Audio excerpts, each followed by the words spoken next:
if you've been watching from the beginning, which, you know, not all of you have, but if you go back in time, about less than a year, you'll notice that the video quality on this channel, and generally the quality of everything, has been going up. You know, whether it be the backgrounds, the way that I'm doing my beauty shots at the end of the videos, certainly my painting. We've been improving. We've been improving a lot. A lot of that has been just technology, lighting, experience, and know-how, all of those things. So that has really been about what I would call phase 1 of my plan for this channel. Phase 1 was all about improvement. Phase 2 is all about creating an awesome, unified gamescape. I'm really trying to create a collection of models, all in the same style, that all look good together. And that's going to include terrain boards, terrain pieces, buildings, ruins, all sorts of fun stuff. So that's what we're kind of talking about, what that's going to be. And then we'll get on to phase 3. And phase 3, I think you'll like that. I'm hoping you will, because it's the kind of videos that I would want to see out there. So we'll see. So let's talk a little bit about phase 2. Phase 2 is all about terrain and the models that sit on them. When you get down to it, you know, this is not you know, one of the Sector Imperialis or Sector something or other from Games Workshop. This is actually just a board that comes with a kit for some buildings. The name escapes me at the moment, but it's very nice. It looks good. It's clearly photoshopped, but it doesn't photograph very well. You can kind of tell looking at this that there's a little bit of a sheen. If you don't believe me, here's some of the 3D printed ground plates that I've included in a few of the pictures for my videos.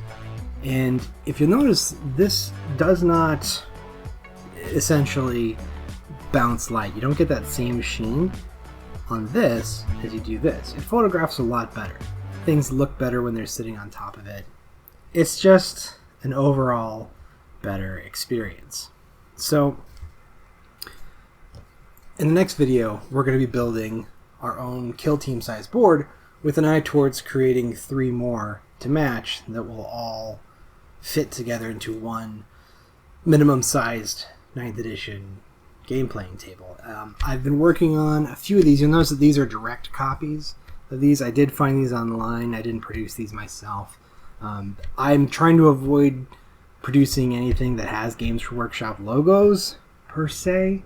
Definitely not distributing them, but I put together a few test ones and done some essential, you know, testing of like gluing and adhesives and things like that. And I'm pretty happy with the results. So these are about 2 millimeters thick. They are fairly precise. They do fit in a grid-like pattern. I'm probably going to be doing some detail stone pieces that I can just easily churn out and replicate. Maybe I'll hand carve some. I don't know. But I want to be able to whip out a board like this using high quality materials and be able to really integrate this into photographs and video for the painting videos as well as other projects in phase 3. So that's going to be one project that will probably span a couple of videos overall, just building all that. I'm going to be starting with this first, replicating a board like this one, and working my way into other types of looks for boards. You know, tomb worlds, craft worlds, jungles, you know, more natural war zones, things like that. All that fun stuff. I'm also going to be doing more traditional building kits. Now these aren't hugely fun to watch necessarily, but during the videos I'm going to be really focusing in on weathering techniques and making sure that these things look as good as they can while staying uniform.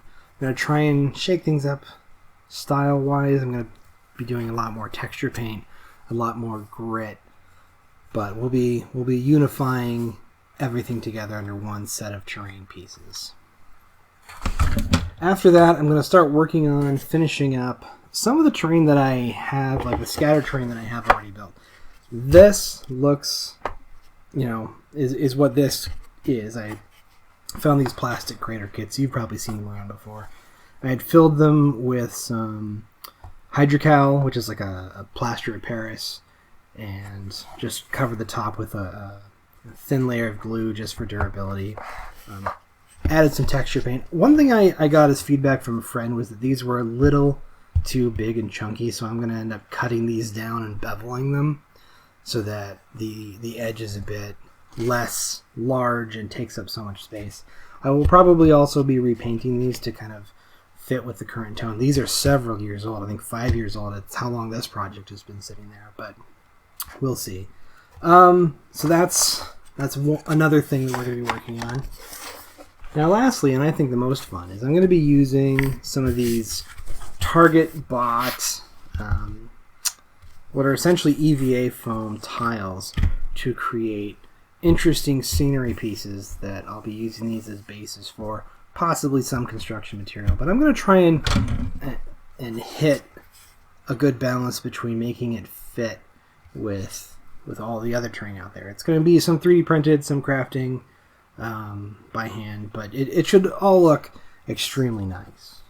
So that's my ultimate plan for Phase 2. Now, I want to talk a little bit about what Phase 3 is going to be about. Phase 3 is battle reports. Games. I would like to record those. Now, I see online a lot of people doing battle reports where a lot of times what you see is when people will play a turn and then they'll record the video, tell you what happened, and it's just this overview.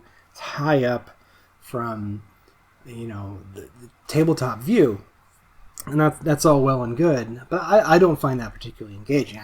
I like the narrative, I like the imaginative nature of the game. So you also see people who do a lot of battle reports where they're showing the dice roll, trying to get the camera down in there, but it's still very much on a tabletop.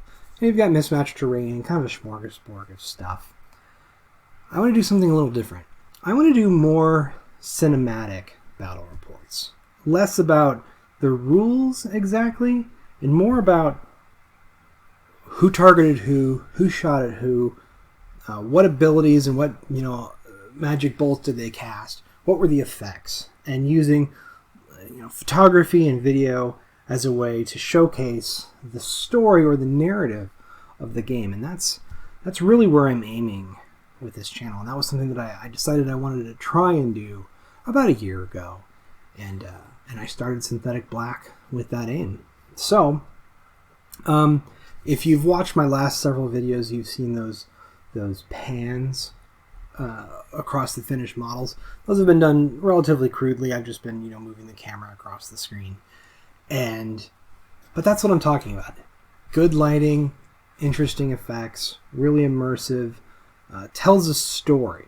So storytelling in games. I want to tell the story of what happened during the game, because I think that that's far more interesting to me than just watching someone get really excited and rolling dice. And dice rolling has its purpose, but I think that ultimately when you're playing the game, you're envisioning what's happening and you're experiencing the story, and that's what I want to show.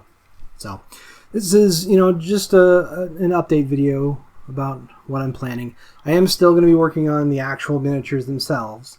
I will probably spend a little bit less energy on recording and editing those videos, simply because they are the focus, and where there's something interesting to show you, I will be doing it and talking about it, but I'm not necessarily going to be going for broke on hitting that video. I'll show you the interesting parts. I'll show you that I worked on it. There's good solid paint strokes. We'll get those in there too. But I want to focus on getting the terrain ready, getting the world ready, getting the armies ready, and then preparing to start filming for Phase 3. So, yeah. If you're excited, hit that like button. If you are excited, hit that like button. If you want to see more videos like this and you're not already subscribed, hit subscribe if you haven't hit the bell button and you want to know when these videos come out. I try and get them out once a week. The last 2 videos have taken a little longer, but a lot of this has been set up for the shop. I've been having to do some framing and getting things ready for winter, so it's not so cold down here. Yeah, I put out videos about once a week, and I'll continue to do that. And I'm thrilled that you're here.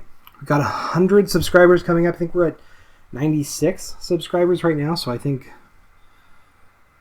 either by the time the next video drops or the video after that, we'll be at 100.